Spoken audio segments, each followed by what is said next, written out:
ప్రజాస్వామ్యం మనుగడపైనే రాజ్యాంగం అమలు ఆధారపడి ఉంటుంది. ప్రజాస్వామ్యం అంటే అన్ని వర్గాల ప్రజలకు సమాన హక్కులు కల్పించడమే. ప్రజాస్వామ్యం ఒక రూపంగా కాక ఒక వాస్తవంగా కూడా ఉండాలంటే మొదటగా సాంఘిక, ఆర్థిక లక్ష్యాలను సాధించాలని, ఇందుకోసం మనం రాజ్యాంగబద్ధ పద్ధతులకు కట్టుబడి ఉండాలంటారు రాజ్యాంగ నిపుణులు. ఈ కాలానికి అంబేద్కర్ వాదం ఇంకా అవసరం పెరిగింది.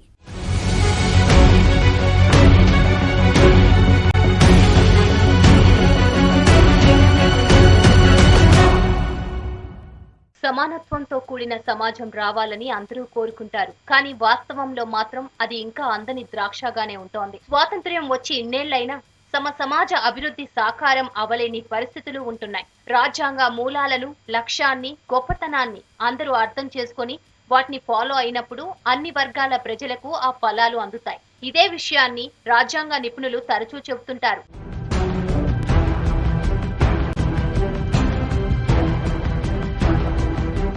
రాజకీయ భక్తి, నాయకుల ఆరాధన అన్నది దిగజారుడుతనానికి, నియంతృత్వానికి దారి తీస్తుందని అంబేద్కర్ ఎప్పుడో చెప్పారు. సామాజిక ప్రజాస్వామ్య పునాదులు లేకుండా రాజకీయ ప్రజాస్వామ్యం మనుగడ సాధించలేదని అన్నారు. భవిష్యత్తును ఊహించి కూడా ఇప్పటి పరిణామాలకు తగ్గట్లు అంబేద్కర్ ఆలోచనలు చేశారు. సామాజిక ప్రజాస్వామ్యం అంటే స్వేచ్ఛ, సమానత్వం, సౌభ్రాతృత్వం అన్నవి జీవన విధానంగా మార్చుకోవాలని సూచించారు. కులాలు, జాతికి అవి వ్యతిరేకమని, ఒక జాతి ఏర్పడినప్పుడే సౌభ్రాతృత్వం సాధ్యమవుతుందని అన్నారు. దేశంలో ఆర్థిక, సాంఘిక న్యాయం ఉండాలంటే పరిశ్రమలను, భూమిని జాతీయం చేయాలని అంబేద్కర్ రాజ్యాంగ సభ ప్రసంగంలో సూచించారు. ప్రజాస్వామ్యం అన్నది ఎక్కడ పడితే అక్కడ ఎదగదని గుర్తించారు. ఎన్నో దేశాలలో డెమోక్రసీకి పాత్ర వేసిన ఘటనలు ఎన్నో ఉన్నాయి. సైనిక ప్రభుత్వాలు ఏర్పడ్డ దేశాలు ఉన్నాయి. ప్రజాస్వామ్యం విజయం సాధించాలంటే సమాజంలో ఎలాంటి అసమానతలు లేకపోవడం, ప్రతిపక్షాల ఉనికిని గుర్తించాలన్న వాదన ఉంది. మైనార్టీల మీద మెజారిటీ పెత్తనం ఉండకూడదని, సమాజంలో నైతిక విలువలను పెంపొందిస్తూ అన్యాయానికి స్పందించేలా ఉండాలంటారు. ప్రజాస్వామ్యానికి నైతిక విలువలు అనేవి ఆయువు పట్టు అని, విలువలు చెదిరిపోతే ప్రజాస్వామ్యం కూని అవుతుందని చాలా మంది ప్రముఖులు చెప్పే మాట. భారత రాజ్యాంగం మొట్టమొదటిసారి 1000 సంవత్సరాల తర్వాత బాబాసాహెబ్ అంబేద్కర్ తన జీవిత అనుభవాన్ని, తనకున్న మేధో శక్తిని ఆయన ఉపయోగించి అసలు మనుషులు కారా, మనిషిగా పుట్టిన తర్వాత ఆయన చెప్పింది డిగ్నిటీ అండ్ సెల్ఫ్ రెస్పెక్ట్, ఆత్మ గౌరవంతో బతకాలి, హుందాగా బతకాలి. వాడు ఏందా నీ అహంకారము, దేవుడు అసలు నేను మనిషిని కాదా అనే ప్రశ్న మనం అడిగా. అది రాజ్యాంగం మనకి ఇచ్చిన హక్కు. కనుక ఇవాళ మనం రాజ్యాంగం కొరకు పోరాడుతున్నామంటే మనుషులుగా బతకడం కొరకు. అందరికీ సమానత్వం అన్న ఈ హక్కులను చేతనైతే ముందుకు తీసుకొని వెళ్ళండి, లేదా అక్కడే వదిలివేయండి. అంతేకాని వెనుకకు మాత్రం లాగవద్దు అని బాబాసాహెబ్ అంటారు. ప్రజాస్వామ్యం ఒక రూపంగా కాక ఒక వాస్తవంగా కూడా ఉండాలంటే మొదటగా సాంఘిక, ఆర్థిక లక్ష్యాలను సాధించాలంటారు. ఇందుకోసం అంతా రాజ్యాంగబద్ధ పద్ధతులకు కట్టుబడి ఉండాలని విశ్లేషకులు అంటారు. రాజకీయ పార్టీలు, వ్యక్తులు, వారి కోరికలు, రాజకీయాల వంటి అంశాలపైన రాజ్యాంగం పనితీరు ఆధారపడి ఉంటుంది. పేదల కోసం ఎన్నో పథకాలను ప్రవేశపెడుతున్నామని చెబుతున్నా చాలా చోట్ల అవి ఎలక్షన్ స్కీమ్స్ గా మారిపోయాయన్న అభిప్రాయం ఉంటోంది. ఎన్నికలు వచ్చినప్పుడు మాత్రమే వాటిని అమలు చేస్తున్న పరిస్థితులున్నాయంటున్నారు సామాజికవేత్తలు. రాజకీయ పార్టీలు, నాయకుల పనితీరు రాజ్యాంగం ఆశించినట్లు కాకుండా రాజ్యాంగ స్ఫూర్తికి, లక్ష్యాలకు వ్యతిరేకంగా పనిచేస్తే మెరుగైన ఫలితాలు ఆశించడం కష్టమన్న వాదన వినిపిస్తోంది. రాజ్యాంగం రాకముందు బ్రిటిష్ ఇండియా ఉన్నది. బ్రిటిష్ వాళ్ళు దేశానికి నుంచి వెళ్ళిపోక ముందు బ్రిటిష్ ఇండియా ఉన్నది. బ్రిటిష్ ఇండియాలో మనం భాగం కాదు కదా. ఇక్కడ మనం రాజ్యంలో ఉన్నాం, మనకు రాజు ఉన్నాడు, కానీ బ్రిటిష్ ఇండియాలో లేము కదా. బ్రిటిష్ ఇండియాకు చట్టాలు ఉన్నాయనుకుంటే ఆ చట్టాలు మనకు వర్తించవు కదా. మరి ఇప్పుడు మీ దృష్టికి నేను తీసుకొస్తున్నాను. నేను బ్రిటిష్ ఇండియా మన దేశాన్ని పరిపాలించవచ్చు, కానీ మన రాజ్యాన్ని పరిపాలించలే, మన స్టేట్ని పరిపాలించలేదు. స్టేట్ని పరిపాలించినప్పుడు రాజ్యాంగంకి ఎవరు రాసినట్టు? రాజులే వాళ్ళ ఇష్టానుసారం రాసినట్టు. రాజులకు ఏ గ్రంథం అనుసరించిండ్రు, రాజులకు ఏం గ్రంథం అనుసరించిండ్రు, వాళ్ళ ఇష్టానుసారం పరిపాలించిండ్రు. దళితులు అణగారిన సామాజిక స్థితి నుంచి సామాజిక హక్కులు, రాజకీయ అధికారంపై సమాన హక్కుదారులుగా ఎదగాలని అంబేద్కర్ కోరుకున్నారు. రాజకీయ అధికారంలో కీలకమైన భాగస్వామిగా సామాజికంగా అట్టడుగున ఉన్న వర్గాలను స్థాపించాలనే అంబేద్కర్ ఆశయం నెరవేరడం లేదన్న అభిప్రాయం తరచూ వినిపిస్తుంటుంది. ప్రపంచం మొత్తం మీద భారత ప్రజాస్వామ్యం గురించి గొప్పగా చెప్పుకుంటున్నారంటే దానికి బిఆర్ అంబేద్కర్ రాసిన రాజ్యాంగమే కారణం. అయితే స్వాతంత్ర్యం వచ్చి 75 ఏళ్లు దాటుతున్నా కనీస అవసరాలు కూడా తీరని పేదలు, బడుగులు దేశంలో చాలా మందే ఉన్నారు. సమాజం రావాలంటే సంపద అందరికీ చెందాలని, విద్య, ఆరోగ్యం, ఉపాధి అవకాశాలు సమానంగా అందించాలన్న వాదన పెరుగుతోంది. అన్ని వర్గాల వారి సంక్షేమానికి, అభివృద్ధికి రాజ్యాంగం బాటలు వేసింది. తారతమ్యాలు, లింగ వివక్ష లేని సమానత్వం రావాలని, సంపద అందరికీ చెందాలని, విద్య, ఆరోగ్యం, ఉపాధి వంటివి అందరికీ అందాలని ఆదేశిక సూత్రాలు పేర్కొంటున్నాయి.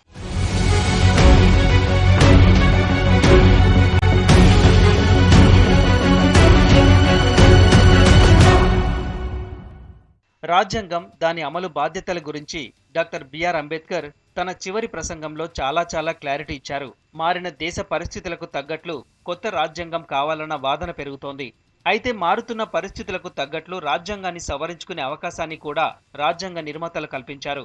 రాజ్యాంగం మంచి చెడుల గురించి తాను మాట్లాడనని, ఎందుకంటే దాన్ని అమలు చేయడానికి జనం ఎంచుకునే పాలకులను బట్టి మంచి రాజ్యాంగం చెడుగా మారిపోవచ్చు, అమలు చేసే వాళ్లను బట్టే చెడు రాజ్యాంగం కూడా మంచిగా మారొచ్చని అంబేద్కర్ చెప్పుకొచ్చారు.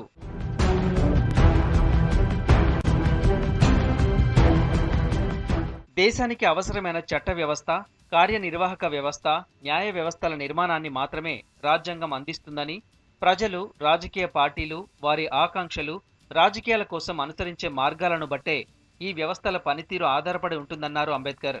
భారత ప్రజలు, రాజకీయ పార్టీలు భవిష్యత్తులో ఎలా వ్యవహరిస్తారో ఎవరు చెప్పగలరని ఆనాడే ఊహించారు. వారి లక్ష్యాలను సాధించుకోవడానికి రాజ్యాంగ విధానాలను ఫాలో అవుతారా, లేక విప్లవ ఆలోచనలు కోరుకుంటారా అన్నది ఎవరికీ తెలియదన్నారు.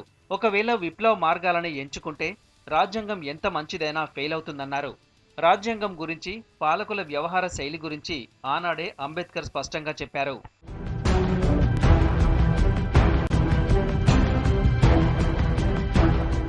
ప్రపంచంలోని రాజ్యాంగాలన్నింటినీ తాను చదివానని, బాబాసాహెబ్ అంబేద్కర్ రాసిన భారత రాజ్యాంగంతో సరిపోయేది కనిపించలేదని ఆంటోనియో గుటెరస్ ఒక దశలో అన్నారు.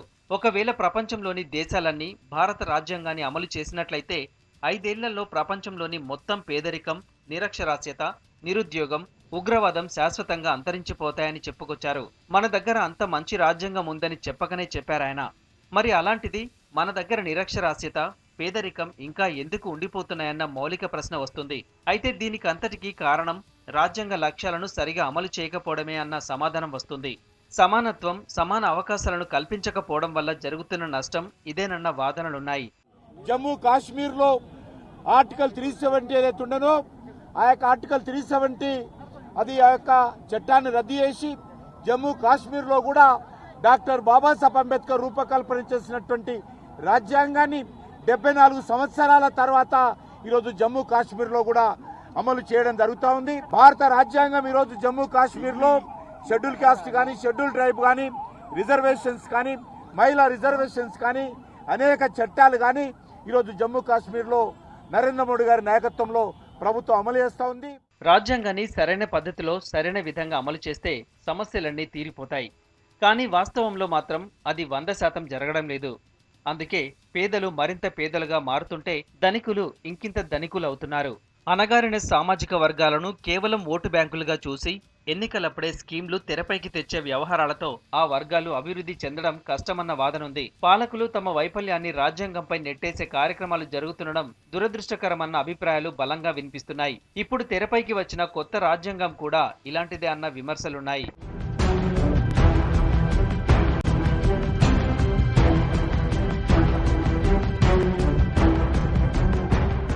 మారుతున్న కాలానికి తగ్గట్లు మార్పులు అవసరం ఉంటాయని ఆనాడే బిఆర్ అంబేద్కర్ గుర్తించారు.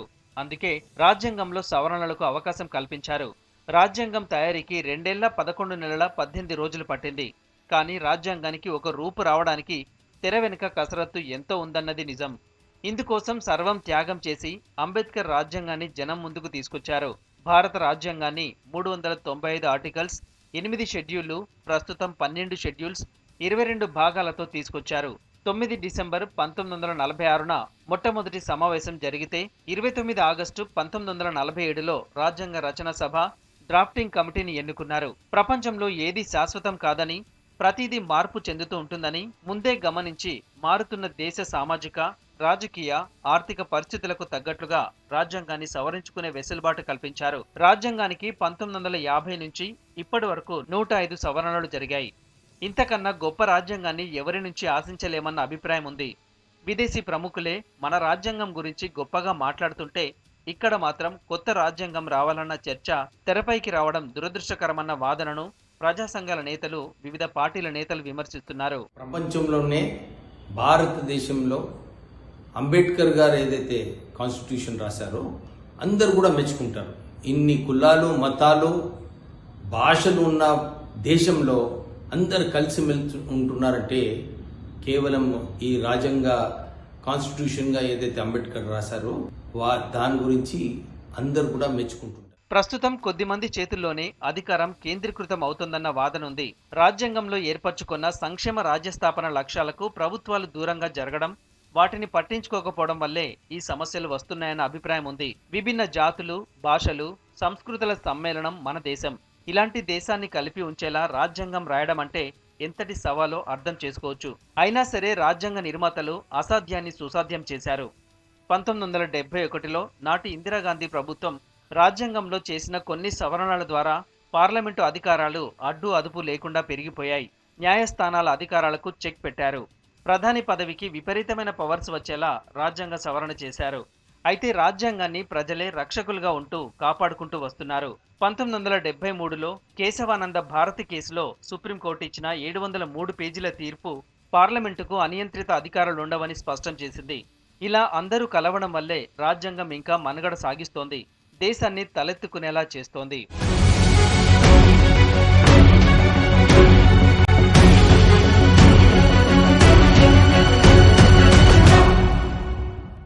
దళితులు, అట్టడుగు వర్గాల అభివృద్ధి కోసం, సమానత్వం కోసం రాజ్యాంగంలో అన్ని విషయాలు పొందుపరిచి ఉన్నాయి. నాటి సామాజిక, ఆర్థిక పరిస్థితుల ఆధారంగా వెనుకబడిన వర్గాల అభ్యున్నతి కోసం చాలా రక్షణ కల్పించింది భారత రాజ్యాంగం. అయితే ఇప్పటికీ దేశంలో దళితులు వెనుకబడే ఉన్నారు. వారి అభివృద్ధి కోసం ఎన్నో పథకాలు తీసుకొస్తున్నామని గొప్పగా చెబుతున్నా ఆశించినంత ప్రయోజనం జరగడం లేదన్నది వాస్తవం. ఎందుకంటే చాలా వరకు స్కీమ్లు ఎన్నికల సమయంలోనే తెరపైకి వచ్చి ఎన్నికలు అయిపోగానే తెరమరుగైపోతాయన్న వాదనుంది.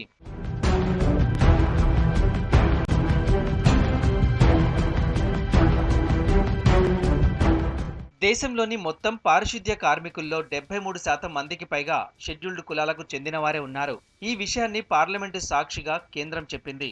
అంటే దళితుల అభివృద్ధి ఎక్కడ ఆగిపోయిందో అర్థం చేసుకోవచ్చు. దేశానికి స్వాతంత్ర్యం వచ్చి 75 ఏళ్లు పూర్తి కావస్తున్నా ఇంకా దళితులు అన్ని రకాలుగా వెనుకబడి ఉన్నారు. ఆర్థికంగా, సామాజికంగా, అభివృద్ధి విషయంలో అట్టడుగు స్థాయిలో ఉన్న దళితులను సమాజంలోని మిగతా వారితో సమాన స్థాయికి తీసుకురావాలని రాజ్యాంగం వారికి రిజర్వేషన్లు కల్పించింది.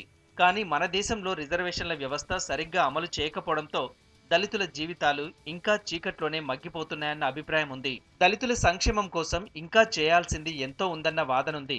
రాజ్యాంగంలో ఆ మాత్రం రిజర్వేషన్లు కల్పించడం వల్లే ఎంతో కొంతమంది అన్ని రకాలుగా అభివృద్ధి చెందుతున్నారు. అయితే పెరుగుతున్న దళితుల జనాభాతో రిజర్వేషన్ల ఫలాలు అందరికీ అందడం లేదన్న అభిప్రాయం ఉంది. వీటికి తోడు పలు రాజకీయ పార్టీలు, నాయకుల పనితీరు రాజ్యాంగం ఆశించిన విధంగా కాకుండా రాజ్యాంగ స్ఫూర్తికి, లక్ష్యాలకు వ్యతిరేకంగా ఉందన్న వాదన కూడా ఉంది. స్వాతంత్రం వచ్చి 75 ఏళ్లు దాటుతున్నా కనీస అవసరాలు కూడా తీరని పేదలు, బడుగులు దేశంలో చాలా మంది ఉన్నారు. తారతమ్యాలు లేని, లింగ వివక్ష లేని సమానత్వం రావాలంటే సంపద అందరికీ చెందాలని, విద్య, ఆరోగ్యం, ఉపాధి అవకాశాలు సమానంగా అందినప్పుడే రాజ్యాంగ ఫలాలు అందరికీ అందినట్లవుతుందంటున్నారు.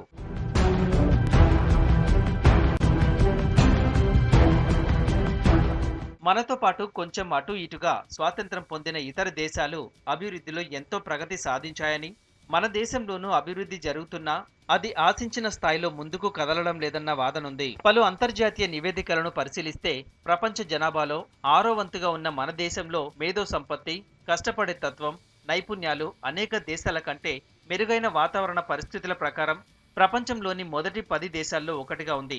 అదే సమయంలో ప్రపంచంలోని పేద దేశాల లిస్టులోనూ కనిపిస్తుంది. దేశంలో చాలా మంది వెనకబడిన వర్గాల వారు ఇప్పటికీ స్వాతంత్రం ముందు నాటి కూడు, గూడు, ఉపాధి వంటి సమస్యలతోనే నేటికి సతమతమవుతున్నారు. భారత రాజ్యాంగం ప్రకారము భారత ప్రభుత్వము భారత రాజ్యాంగంలో ఖచ్చితంగా ప్రాథమిక విద్య అందించాల్సినటువంటి అవసరం ఉందని చెప్పేసి, అలాగే కనీసమైనటువంటి విద్యా మౌలిక అవసరాలు కల్పించాలని చెప్పేసి భారత రాజ్యాంగమే స్వయంగా చెప్తోంది. భారత రాజ్యాంగం అందించిన అవకాశాలను నాయకత్వం సరిగా ఉపయోగించుకోవడం లేదన్న వాదన ఉంది. ప్రజల జీవన ప్రమాణాల మెరుగుదల, అందరికీ ఉపాధి కల్పన మొదలైన అంశాలు నిర్లక్ష్యానికి గురవుతున్నాయన్న విమర్శలున్నాయి. కొద్దిమంది చేతుల్లో అధికారం కేంద్రీకృతం అవడం సమస్యలను పెంచుతున్నాయి. కేటాయించే అరకొర నిధుల్ని కూడా సరిగ్గా ఖర్చు పెట్టకుండా కోతలు పెట్టే ప్రభుత్వాలు, మరోపక్క విపరీతమైన దుబారా రెండూ కనిపిస్తున్నాయి. ఉదాహరణకు చూస్తే ఎస్సీ సబ్ ప్లాన్ కింద నిధులు కేటాయిస్తున్నా ఖర్చు చేయని పరిస్థితి ఉంటుంది. ఇలాంటి పరిస్థితుల్లో దళితుల అభివృద్ధి ఎలా సాధ్యమన్న ప్రశ్నలుంటున్నాయి. దళిత సాధికారత విషయంలో ప్రభుత్వాల నిర్లక్ష్యమే ఇప్పటికీ వారిని అభివృద్ధికి, అవకాశాలకు దూరం చేస్తోందన్న వాదనను పలు దళిత సంఘాలు వినిపిస్తున్నాయి. రాజకీయంగా, సామాజికంగా, ఆర్థికంగా దళితులకు సరైన ప్రాధాన్యత దక్కక సమస్యలు వస్తున్నాయంటున్నారు. దళితులంటే ఇప్పటికీ ఓటు బ్యాంకుగానే రాజకీయ పార్టీలు చూస్తున్నాయన్న విమర్శ ఉంది. అధికారం చేపట్టడానికి ముందు ఒక మాట, అధికారం చేపట్టిన తర్వాత మరో మాట చెబుతున్నారు. ఇందుకు చాలా ఉదాహరణలున్నాయంటున్నాయి దళిత సంఘాలు.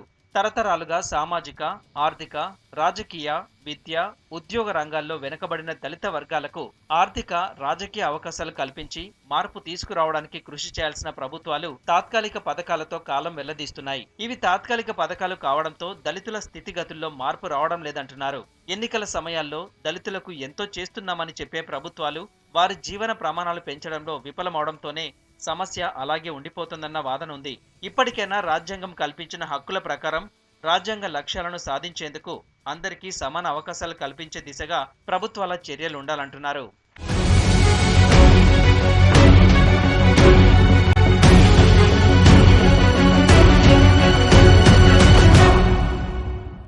అంబేద్కర్ విజన్ను అంతా అర్థం చేసుకోవడం ముఖ్యమన్న వాదన పెరుగుతోంది. వెనుకబడిన వర్గాల అభివృద్ధి కోసం ఎంతో ముందు చూపుతో ఆలోచించారు బాబాసాహెబ్ అంబేద్కర్. కానీ ఆలోచనలు పూర్తిగా ఆచరణలో తీసుకురాకపోవడంతో దళితుల అభ్యున్నతి అనుకున్నంతగా జరగడం లేదన్న వాదన ఉంది.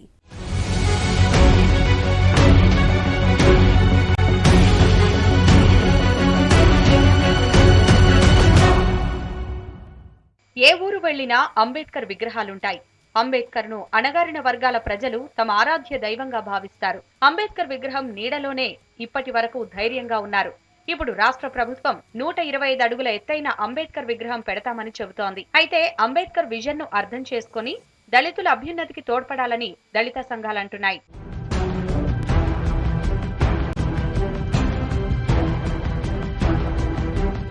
దళితుల అభివృద్ధి కోసం తెచ్చిన స్కీములన్నీ ఎన్నికల పథకాలే అన్న విమర్శ ఉంది. గతంలో దళితులకు 3 ఎకరాలు ఇస్తామన్నారు. ఇప్పుడు దాని స్థానంలో దళిత బంధు ఇస్తామంటున్నారు. 3 ఏళ్ల నుంచి సబ్సిడీ లోన్లు బంద్ అయ్యాయి. ఎస్సీ స్పెషల్ డెవలప్మెంట్ ఫండ్స్ కాగితాలపైనే కనిపిస్తున్నాయి. ఎస్సీ సప్లాన్ నిధులు ఖర్చు చేయక క్యారీ ఫార్వర్డ్ అయ్యే పరిస్థితి ఉంది. 2018లో ప్రకటించిన 1000 కోట్ల రూపాయల స్కీమ్ కు అతిగతి లేకుండా పోయింది. చివరకు ఇంటర్ కాస్ట్ మ్యారేజ్ ఇన్సెంటివ్స్ కూడా ఇవ్వట్లేదన్న వాదన ఉంది. ప్రపంచ మేధావిగా వెలుగొందుతున్న బాబాసాహెబ్ అంబేద్కర్ ను ఆశ్రయించినప్పుడు ఈ దేశానికి రాజ్యాంగం రాయాలంటే బడుగు బలహీన వర్గాల అస్తిత్వాన్ని పెంచే రాజ్యాంగం రాయాలని చెప్పి ఆ రోజు సభలు తీర్మానించినాయి. కేవలం దళితులను ఓటు బ్యాంకుగా చూడడం వల్ల ఇలాంటి సమస్యలు వస్తున్నాయి. అందుకే వారు పూర్తి స్థాయిలో అభివృద్ధి జరగడం లేదన్న వాదన ఉంది. అన్ని టెంపరరీ పథకాలతో వెనుకబడిన వర్గాల అభివృద్ధి సాధ్యం కాదన్న వాదనను దళిత సంఘాలు వినిపిస్తున్నాయి. రాజ్యాంగం కల్పించిన హక్కులను దళితుల అభ్యున్నతికి వినియోగించాలన్న డిమాండ్ కొత్తేమీ కాదు. కానీ ఆచరణలో ఫెయిల్ అవుతుండటంతోనే సమస్యలు వస్తున్నాయి.